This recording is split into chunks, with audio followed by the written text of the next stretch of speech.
Hey guys, स्वागत है आपका मेरे जहाँ के एक और एपिसोड में। योद्धा सीरीज के लास्ट पार्ट में हमने देखा था कि एक ज्वालामुखी फटने से ज़मीन में दरारें पड़ गईं और उन दरारों में से निकला योद्धा। कुछ गुंडों ने योद्धा को लूटना चाहा, पर योद्धा गन देखते ही अतीत में चला गया और उन गुंडों को पीटने के बाद उसके जहन में गूंजता है एक सवाल, शाबरी, लोहांगी, जंजीबार और बल्लार भी जिंदा होंगे? इसी सवाल का जवाब मिलेगा इस पार्ट में। तो चलिए स्टार्ट करते हैं। राजनगर की धरती पर चौंक पड़े सब जब अचानक एक चौराहे के बीचों बीच आ गया एक बर्फ का पिंड, जिसमें नजर आ रही थी एक लड़की। तभी बर्फ का पिंड फूटा और बाहर निकली लोहांगी, जिसे हर कोई बस देखता ही रह गया। लोहांगी सोचती है, यह कौन सी जगह है, कहाँ हूँ मैं? तब ट्रैफिक हवलदार ने उसको बीच में से हटने को कहा तो लोहांगी के हाथों से निकली एक किरण और एक उड़न खटोला बन गया, जिसमें बैठकर लोहांगी वहां से चली गई। उसके मन में सिर्फ एक सवाल था, योद्धा, शायद योद्धा भी जिंदा होगा। इधर अचानक योद्धा के आसपास के लोग भागने लगे, दुकानों के शटर गिरने लगे, एकदम से चारों ओर सन्नाटा फैल गया। योद्धा कुछ समझ ही नहीं पा रहा था कि ये सब क्या हुआ। तभी गोलियों की आवाज़ ने तोड़ी वो शांति। जो भी दिख रहा था बस मौत मिल रही थी उसे। उसी टाइम योद्धा के तीर सनसनाए और वो मौत का तांडव करने वाले कुछ लोग नीचे गिर गए अपनी बाइक से। तभी उनमें से दहाड़ा एक, जिसने भी ये गुस्ताखी की है, सामने आए। आ रहा था धकमान घन का धारक योद्धा। योद्धा ने उनसे पूछा, आप कौन हैं? आप लोगों ने मौत का यह तांडव क्यों मचाया है? वे अजीब से कपड़े और अजीब सा हथियार देखते रह गए। तब एक ने कहा, डांगा, पहले तो इसने हमारे 5 आदमियों को जख्मी कर दिया और अब आप करके मस्का मार रहा है। डांगा ने गोलियों की बरसात कर दी ये सुनते ही, पर गोलियां लगी सिर्फ धकमान घन पर। और तब योद्धा उछला और हवा में तैरता हुआ डांगा की गन गिरा दी। फिर एक जोरदार मुक्का दिया डांगा पर। डांगा गुस्से में चिल्लाया कि भून दो इसे। उसी पल कुछ किरणें टकराई उनसे और सब धराशायी हो गए। डांगा बड़ी मुश्किल से बचा और चीते की फुर्ती से बाइक पर भाग गया। योद्धा चौंक रहा था कि यहाँ उसका मददगार कौन है। तभी उसने देखा कि ये चमत्कारी किरणें शाबरी की थी। योद्धा ने पूछा, आप यहाँ कैसे आई शाबरी? शाबरी बताती है कि उस दिन के बाद उसे जब होश आया तो उसने अपने आप को एक कुटिया में पाया।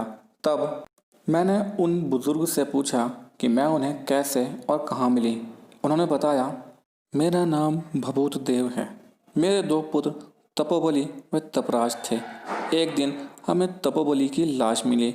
हमने उसकी लाश को दफनाने के लिए बर्फ़ की एक शैल हटाई तो हमें तुम मिली। तुम्हारी नब्ज़ चल रही थी तो हम तुमको यहाँ आश्रम में ले आए। शाबरी सोचती है, शायद आज उस अदृश्य ताकत का जादू टूट गया। तब शाबरी ने उनसे कहा कि उसको किसी को ढूंढना है, तो भभूदेव ने अपने लड़के तपराज को मेरे साथ भेजा। योद्धा पूछता है, तपराज कहाँ है?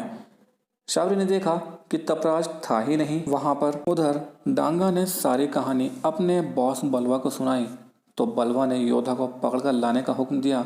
इधर लोहांगी एरोप्लेन देखकर सोचती है, अजीब अजीब चीजें मिल रही इस संसार में, बस योद्धा के सिवाय। तीसरी ओर मौजूद थे तीनों पिटे हुए लोग, जिन्होंने सारी कहानी डायमंड बॉस को सुना दी थी। डायमंड कहता है, हम उस हीरे को अवश्य प्राप्त करेंगे और उस योद्धा की बत्ती तोड़कर तुम्हारा बदला भी लेंगे।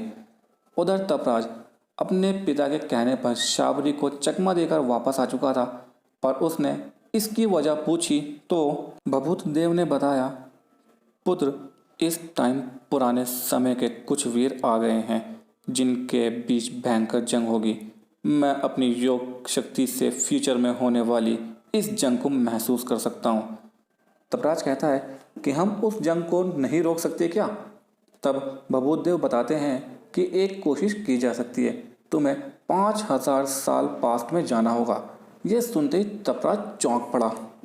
भभूत देव ने कहा, तुम्हें पास्ट में जाकर पता करना होगा कि ये लोग किस चीज़ के लिए लड़ रहे हैं और किस शक्ति से इन्हें इतनी लंबी नींद सुला दिया था। यह सुनकर तपराज पास्ट में जाने को तैयार हो जाता है। उधर तपराज योद्धा और शाबरी को नहीं मिला। योद्धा ने शाबरी से पूछा कि उसकी लोहांगी से क्या दुश्मनी है, तो शाबरी ने बात को टाल दिया। तभी वहां बलवा अपनी पूरी टीम के साथ आ पहुंचा। बलवा के साथियों ने शाबरी और योद्धा को घेर लिया। योद्धा बलवा से पूछता है, आप कौन हैं श्रीमान? बलवा कहता है, हम हैं इस शहर के बेताज बादशाह और तुम्हारी मौत। इसी के साथ रस्सी के कई फंदे हवा में नाचे और योद्धा को जकड़ लिया। बलवा के ऑर्डर पर बाइक स्टार्ट हुई, पर आगे बढ़ी ही नहीं। अगले ही पल योद्धा ने अपने से बंधी रस्सियों को झटका दिया और सारे बाइकर्स हवा में लहराते नजर आए। तब बलवा ने दोनों को शूट करने का ऑर्डर दिया।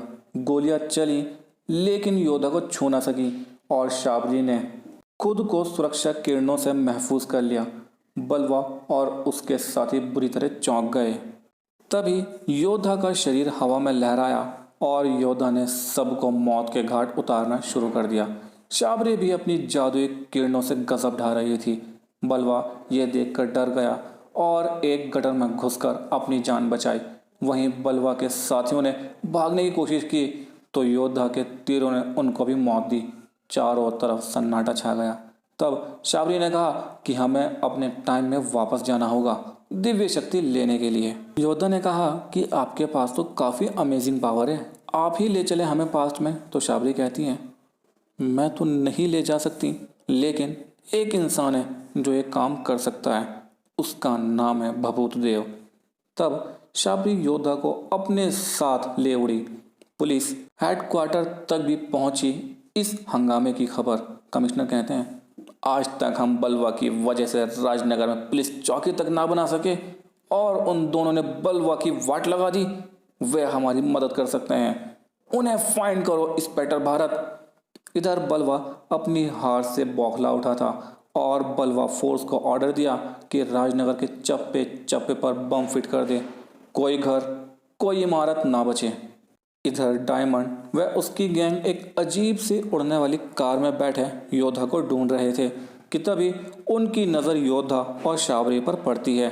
डायमंड उनका पीछा करने को कहता है। इधर भभूत देव तपराज को पास में भेजने को रेडी थे और अपना आशीर्वाद देने के बाद तपराज का बदन धीरे धीरे गायब होने लगा और अर्थ के उल्टी तरफ घूमकर 5000 साल पहले पास में जा पहुंचा तपराज। उसी टाइम शाबरी और योद्धा पहुंचे भभूत देव के आश्रम और उनके ज़मीन पर उतरते ही गोलियों से हुआ उनका स्वागत। दरअसल सामने थी डायमंड एंड पार्टी। डायमंड ने कहा, योद्धा अगर जान प्यारी है तो ढकमान घन का हीरा हमें दे दे।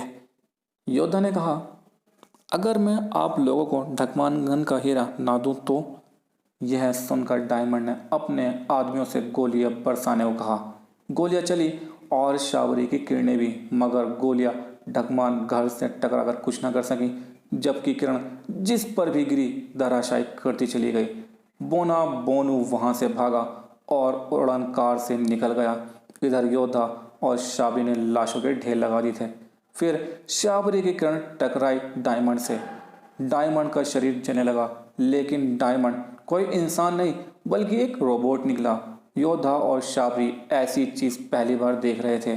फिर वो रोबोट हवा में उड़ता हुआ वहां से निकल गया। योद्धा और शाबरी बचे थे सिर्फ वहां। तभी भभूत देव भी वहां आ पहुंचे। शाबरी ने योद्धा को मिलवाया भभूत देव से। फिर भभूत देव की कुटिया में पहुंचे तीनों। शाबरी ने पूछा कि तपराज कहाँ पर है। भभूत देव ने कहा कि तपराज एक गुप्त जगह साधना में लीन है। जाने क्यों झूठ बोला भभूत देव ने, जबकि तपराज पहुंच चुका था पास्ट में। इधर बलवा के साथी ने बताया कि उन्होंने पूरे शहर में बम लगा दिए हैं और इंस्पेक्टर भारत राजनगर में पुलिस चौकी बनाने आ रहा है। बलवा कहता है, हा हा हा हा हा, राजनगर उसे शमशान घाट में बदला मिलेगा और उसी शमशान घाट में जलेगी उसकी भी एक चिता। To be continued. खूनी जंग की पृष्ठभूमि धीरे धीरे तैयार हो रही थी। उस जंग में विजय किसकी हुई? योद्धा की क्या भूमिका रही इस जंग में? तपराज 5000 वर्ष पूर्व पहुंचकर क्या सफलता पाकर लौटा? शाबरी का क्या संबंध था योद्धा के साथ और डायमंड का वास्तविक रूप क्या था? जल्द ही इन सारे सवालों के जवाब मिलेंगे नेक्स्ट पार्ट में। तो कमेंट करके बताओ कि ये पार्ट आपको कैसा लगा और मेरे चैनल को सब्सक्राइब करना बिल्कुल भी ना भूलें। Thanks for watching guys.